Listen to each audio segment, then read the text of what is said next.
आज के युवाओं के लिए सबसे प्रेरणा स्रोत, जिनसे सीख इस पूरी दुनिया के सभी बड़े बड़े देशों के नागरिकों ने ली है, चाहे यूएस हो, चाहे ऑस्ट्रेलिया हो, फ्रांस हो, जर्मनी हो। दुनिया की हर एक कंट्री ने हमारे देश के पूर्व राष्ट्रपति डॉक्टर एपीजे अब्दुल कलाम भारत रत्न से सीख ली है और उनसे इंस्पिरेशन होकर दुनिया में आगे बढ़ने की तरकीबों को समझा है। तो आज हम उनके बारे में समझेंगे कि उन्होंने किस प्रकार से भारत देश को एक अभूतपूर्व अपना योगदान दिया, जिससे भारत आज दुनिया में एक बड़ी शक्ति के रूप में उभरा है। यदि डॉक्टर एपीजे अब्दुल कलाम भारत में नहीं होते तो जो शक्ति आज भारत के पास है वो शक्ति भारत के पास नहीं होती। डॉक्टर एपीजे अब्दुल कलाम के द्वारा भारत देश को अग्नि 5, ब्रह्मोस, पृथ्वी, नाग, त्रिशूल जैसी बड़ी बड़ी मिसाइलें दी गई, SLV, PSLV 3 इत्यादि मिसाइलें आदि, लॉन्चिंग बैचल आदि चीज़ें दी गई, जिनसे आज दुनिया भारत को एक बड़ी शक्ति के रूप में पहचानता है। एक समय भारत का ऐसा समय था 1960 का एक समय ऐसा समय था जब भारत पूरी दुनिया के सामने हाथ फैलाता था और अपने उपग्रहों को अंतरिक्ष में भेजने के लिए मांग करता था कि अमेरिका से। और एक बार अमेरिका ने जब मना किया, डॉक्टर एपीजे अब्दुल कलाम में एक समय ऐसा आ गया कि डॉक्टर एपीजे अब्दुल कलाम को गरीबी के कारण जब मिसाइल को लॉन्च करना पड़ा तो नारियल के पेड़ में बांधकर लॉन्च करना पड़ा। ऐसा भी दिन था और एक ऐसा भी दिन है जो आज डॉक्टर अब्दुल कलाम का दिया हुआ दिन है कि आज अमेरिका हमसे कह रहा है कि हमारे उपग्रह को आप अंतरिक्ष में पहुंचाइए। तो ये समय हमारे देश के राष्ट्रपति भारत रत्न डॉक्टर एपीजे अब्दुल कलाम के कारण ही है। यदि हम डॉक्टर एपीजे अब्दुल कलाम की पूरी ज़िंदगी को, उनके पूरे जीवन को समझें तो डॉक्टर एपीजे अब्दुल कलाम का जन्म होता है 15 अक्टूबर 1931 तमिलनाडु के रामेश्वरम में। उनके पिताजी पेशे से एक नाविक थे, मुस्लिम जाति में उनका जन्म हुआ। पेशे से नाविक होने के कारण उनके घर में अत्यंत मात्रा में गरीबी व्याप्त थी। गरीबी थी लेकिन उनका मन शिक्षा की ओर था। 10 भाई बहन थे जो उनके परिवार में थे, जिससे एक अच्छी गुणवत्तापूर्ण शिक्षा प्राप्त करना डॉक्टर एपीजे अब्दुल कलाम के लिए एक जटिल कार्य था। लेकिन डॉक्टर एपीजे अब्दुल कलाम ने हार नहीं मानी। डॉक्टर एपीजे अब्दुल कलाम ने जब देखा कि शिक्षा को इतनी आसानी से प्राप्त नहीं किया सकता है क्योंकि उनकी आर्थिक स्थिति अत्यंत खराब है, फिर उन्होंने एक कदम आगे बढ़ाया और उन्होंने अखबार बेचने का कार्य किया। जब उन्होंने अखबार बेचा तो अखबार बेचते समय वो अखबार को साथ में पढ़ लिया करते थे। इससे उनका कार्य दो होता था, एक तो पैसे की कमाई हो जाया करती थी और साथ में अत्यंत महत्वपूर्ण ज्ञान भी होता था। उनका पढ़ाई में इतना मन था कि उनके पास 2 घंटे का लालटेन का तेल हुआ करता था, लैंप का तेल हुआ करता था, क्योंकि जब इतनी गरीबी के कारण उनके पास लाइट की व्यवस्था नहीं थी। तो जब वो 2 घंटे का तेल हुआ करता था तो उससे वो 9 बजे से 11 बजे तक पढ़ते थे। लेकिन उनकी माँ ने 7 से 9 बजे तक पढ़ते थे, लेकिन उनकी माँ ने जब देखा कि बच्चे का मन पढ़ाई में है तो उन्होंने अपने 2 घंटे के तेल को डॉक्टर अब्दुल कलाम को ही दे दिया, इससे वो 11 बजे तक पढ़ सके। उन्होंने इतनी मेहनत की कि फुटपाथ की स्ट्रीट लाइटों पर उन्होंने पढ़ के अपनी शिक्षा को आगे बढ़ाया। लेकिन उन्होंने शिक्षा को, आर्थिक स्थिति से शिक्षा को बाधित नहीं होने दिया। उन्होंने अपने जीवन में कर्तव्य को सबसे अग्रिम पद पर रखा, उन्होंने कर्म को सबसे अग्रिम पद पर रखा। उन्होंने जीवन में ये नहीं सोचा कि यदि मेरी आर्थिक स्थिति खराब है, मेरे पास धन नहीं है तो हम शिक्षा को छोड़ दें। वो कहते थे कि शिक्षा सबसे महत्वपूर्ण वस्तु है, शिक्षा सबसे महत्वपूर्ण वस्तु है। यदि शिक्षा है तभी देश को आगे बढ़ाया जा सकता है। डॉक्टर एपीजे अब्दुल कलाम जिस समय अपनी नौकरी से रिटायर्ड हुए उसके बाद उन्होंने कॉलेज फिर से ज्वाइन किया और उनका एक ही सपना था कि भारत में शिक्षा का प्रचार अत्यंत हो। इसलिए वो बच्चों से बहुत ज़्यादा प्यार करते थे और बड़े बड़े सेमिनारों में बच्चों के हर एक सवाल का जवाब दिया करते थे। तो हम देखते हैं कि जब उनका जन्म हुआ, गरीबी थी, शिक्षा उन्होंने धीरे धीरे ली। तो जब उनकी शिक्षा गांव में होने के बाद जब वो शहर गए, जब उन्होंने वहाँ से शिक्षा ली तो उनके कॉलेज में साइंस सब्जेक्ट में थे तो टेक्नोलॉजी सब्जेक्ट था। तो वहाँ पर जब उन्हें एक प्रोजेक्ट बनाने के लिए उन्हें कहा गया तो प्रोजेक्ट बनाने में वो असफल हुए। जब उन्होंने वो प्रोजेक्ट अपने प्रोफेसर्स वगैरह को दिखाया तो उन्होंने कहा एक क्या प्रोजेक्ट बना के लाए हो। उन्होंने कहा कि यदि आप अच्छा सा प्रोजेक्ट बनाकर हमें नहीं देते हैं तो हम आपकी स्कॉलरशिप रोक देंगे।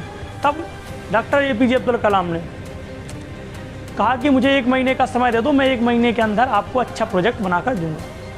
प्रोफेसर ने साफ मना किया और कहा केवल आपके पास 3 दिन का समय है। डॉक्टर APJ अब्दुल कलाम ने 3 दिन 3 रातें लगातार इतनी मेहनत की और 3 दिन बाद जब उन्होंने पूरा प्रोजेक्ट तैयार किया, बिना खाए बिना पिए, जब 3 दिन लगातार मेहनत की, जब उनका प्रोजेक्ट तैयार हुआ, जब उन्होंने प्रोफेसर को वो प्रोजेक्ट दिखाया तो प्रोफेसर ने भी कहा कि हाँ, वास्तविकता में ये बहुत ही अत्यंत महत्वपूर्ण और भारत के लिए कामगार प्रोजेक्ट साबित हो सकता है और यह बच्चा एक अत्यंत ब्रिलियंट बच्चा है।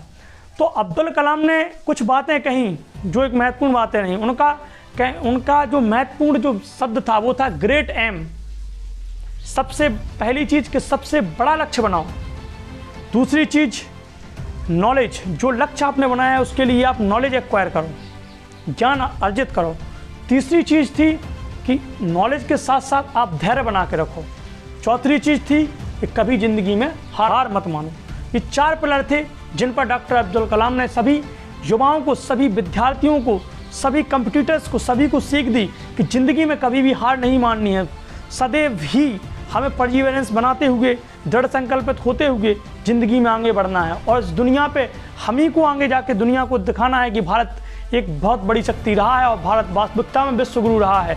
भारत कभी भी दुनिया में किसी से पीछे नहीं रहा है। जब डॉक्टर APJ अब्दुल कलाम शिक्षा प्राप्त कर लेते हैं, इसके बाद वो उनके पास 2 नौकरियों का ऑफर था। एक थी DRDO की नौकरी और एक थी DRDO मिनिस्ट्री ऑफ डिफेंस में नौकरी के लिए एक वैकेंसी थी और एक वैकेंसी थी एयरफोर्स में। तो उन्होंने सबसे पहले जो देहरादून में जिसका पेपर था, तो उन्होंने सबसे पहले देहरादून में जाकर एयरफोर्स का इंटरव्यू देने के लिए सोचा। जब वो देहरादून जाते हैं तो वहाँ पर 25 वैकेंसीज थी, ओनली 25 वैकेंसीज, और उनमें से सिलेक्शन केवल होना था 8 लोगों का। और दुर्भाग्यवश डॉक्टर APJ अब्दुल कलाम का नंबर 9वां आया। दुर्भाग्यवश नहीं कहेंगे, वह इस देश के लिए एक अत्यंत महत्वपूर्ण क्षण था। यदि डॉक्टर APJ अब्दुल कलाम का शायद उस समय नंबर 8वां आ जाता और यदि वो एयरफोर्स में चले जाते तो हम भारत का एक बहुत बड़ा भारत रत्न खो देते और आज जो भारत की स्थिति है शायद वो स्थिति आज भारत की ना होती। तो जब नौकरी से उन्हें वो नौकरी नहीं मिलती एयरफोर्स की, तब वो लौटते हैं, हताश होते हैं। हताशा इतनी अधिक होती है कि एक पल के लिए उन्हें आत्महत्या करने की भी इच्छा बलवती होती है। लेकिन जब वो गंगा नदी के किनारे टहल रहे थे, जब वो ऋषिकेश पहुंचते हैं लौटते हुए, जब वो गंगा नदी के किनारे टहल रहे थे, हारे हुए थे, तभी हमारे देश के एक महान संत स्वामी शिवानंद वहाँ से गुजरते हैं और वो उनके चेहरे की उदासी को पढ़ते हुए उनसे पूछते हैं कि बच्चे आपको क्या समस्या है। तो इसी प्रकार से वो उन समस्या को बताते हैं और कहते हैं कि आपके लिए जो आप जिस कार्य के लिए आप गए थे वो कार्य आपके लिए नहीं है, आपके लिए एक बहुत बड़ा लक्ष्य ईश्वर ने सोच रखा है और आप यहाँ पर अपने जीवन को व्यर्थ ना करते हुए अपने कार्य में और आगे बढ़िए। तब और उन्हें कुछ मंत्र देते हैं, उन्हें बताते हैं कि किस प्रकार से जीवन में आगे बढ़ा जा सकता है। तो डॉक्टर APJ अब्दुल कलाम उन मंत्रों को, गीता को पढ़ने के लिए स्वामी शिवानंद उनसे बोलते हैं, वो गीता को लेते हैं और गीता का सदैव पाठ करते हैं। वहाँ से लौटते हुए वो DRDO का इंटरव्यू देने के लिए जाते हैं। वहाँ पर DRDO में उनका सिलेक्शन हो जाता है, मिनिस्ट्री ऑफ डिफेंस में। जब उनका DRDO में सिलेक्शन होता है तो वो डॉक्टर विक्रम साराभाई की टीम में पहुंचते हैं। जब उन्हें वहां पे उनके ज्ञान को, उनके टैलेंट को देखा जाता है तो उस टैलेंट से प्रभावित होकर टीम उन्हें नासा ट्रेनिंग के लिए भेजती है। जब वो नासा जाते हैं तो नासा में उनके कार्य को, जब अमेरिकी लोग, नासा के जो साइंटिस्ट हैं, वो देखते हैं कि ये व्यक्ति वास्तविकता में बहुत टैलेंटेड व्यक्ति है, तो वो लोग डॉक्टर APJ अब्दुल कलाम को एक ऑफर देते हैं कि आपको करोड़ों अरबों रुपए हम देंगे, आप हमारे देश में बस जाइए, आपको यहाँ की अमेरिका की सिटीजनशिप देंगे, नागरिकता देंगे। लेकिन डॉक्टर APJ अब्दुल कलाम करोड़ों अरबों के ऑफर्स को ठुकराते हैं और राष्ट्र प्रेम को सबसे बड़ा प्रेम बताते हैं और बोलते हैं कि मेरे लिए राष्ट्र सबसे अग्रणी है। और वहाँ से वो लौटते हैं और भारत आते हैं। और हाँ, उस समय की स्थिति भारत और अमेरिका की स्थिति में ज़मीन आसमान का फ़र्क था। यदि वो अमेरिका में रहते तो शायद जो भारत में कार्य हुए उससे कई गुना अच्छे कार्य हो सकते थे, क्योंकि वहाँ पर टेक्नोलॉजी थी, अमेरिका के पास सब कुछ था और हम बहुत पीछे थे। जब वो वहाँ से भारत लौटते हैं तो उनको एक चर्च रूम में बनाकर अपना ऑफिस बनाना पड़ता है, अस्तबल में अपने प्रोजेक्ट वगैरह रखने पड़ते हैं। ऐसी स्थिति में वो भारत के लिए कार्य करते हैं, इसरो में जब वो शामिल होते हैं।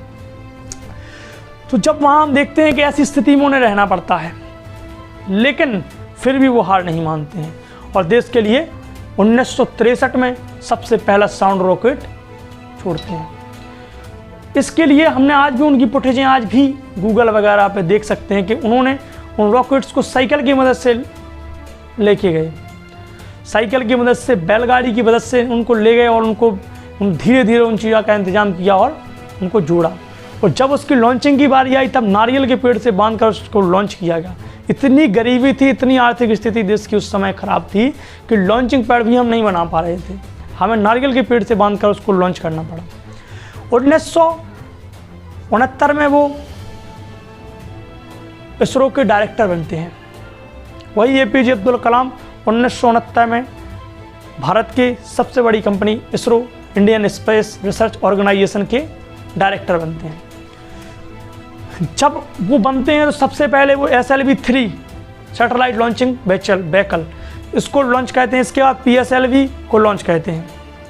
PSLV के लिए वो बराबर 18 घंटे कार्य करते हैं।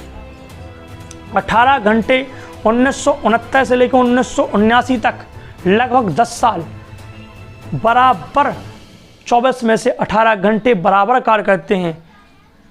केवल इन 10 सालों में उन्होंने 2 दिन की छुट्टी ली। इन 2 दिन की छुट्टी भी तब जब एक दिन उनकी माँ खत्म हो गई और एक दिन जब उनके पिता का देहांत हो गया। जब उनके देहांत हुए तभी उन्होंने छुट्टी ली। यहाँ तक कि 1963 के दौर में जब उन्होंने साउंड रॉकेट को लॉन्च किया, उस समय जब उनकी सगाई का समय था तो वे अपनी सगाई का समय भूल गए। आज के लोग हम देखते हैं कि सगाई के लिए 1 महीने पहले से डेट काटना शुरू कर देते हैं। उस समय में डॉक्टर APJ अब्दुल कलाम ने केवल 2 छुट्टी ली, 18 घंटे लगातार काम किया, 24 घंटे में से लगातार 18 घंटे 10 साल बराबर काम किया। फिर भी PSLV की जब लॉन्चिंग हुई, PSLV-3 की जब लॉन्चिंग हुई तब वो फेल हो गया। पूरी दुनिया ने भारत का मजाक बनाया, भारत के ही लोगों ने भी भारत का मजाक बनाया, लेकिन डॉक्टर APJ अब्दुल कलाम को ही बुरा लगा, आंसू आए, कष्ट हुआ, दुख हुआ। जब लगातार 10 साल किसी चीज़ के लिए कोई व्यक्ति भागता है और जब उसकी हार होती है, आज के लोग 1 साल भी किसी चीज़ के लिए भागते हैं और उसमें असफल होते हैं तो आत्महत्या के प्लान बनाने लगते हैं। जब 10 साल लगातार 18 घंटे कार्य करने पर जब असफलता डॉक्टर APJ अब्दुल कलाम को मिली तो उन्हें अत्यंत कष्ट हुआ और एक घबराहट भी हुई। मीडिया ने उनसे बोला, मीडिया ने प्रेस कॉन्फ्रेंस के लिए बोला तो वो एकाएक अकबका टाइप के गए कि मतलब कि क्या जवाब देंगे हम मीडिया के सामने, कि क्या बात है।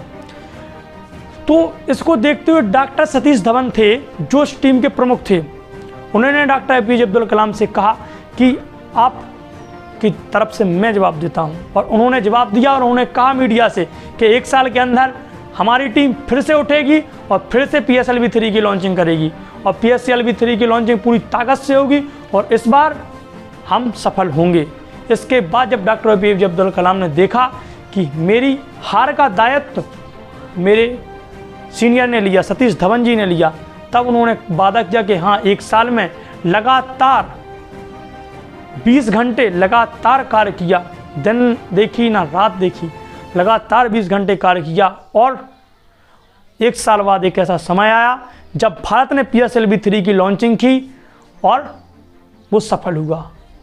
पूरी दुनिया का ध्यान भारत की तरफ था, चाहे वो अमेरिका हो, चाहे चाइना हो, चाहे रसिया हो, कोई भी कंट्री हो, फ्रांस, ब्रिटेन, कोई भी कंट्री हो, सभी का ध्यान भारत की तरफ था। पूरी दुनिया भारत को देख रही थी और उस समय जब PSLV-3 की लॉन्चिंग हुई तो भारत में खुशियों की बहार आ गई।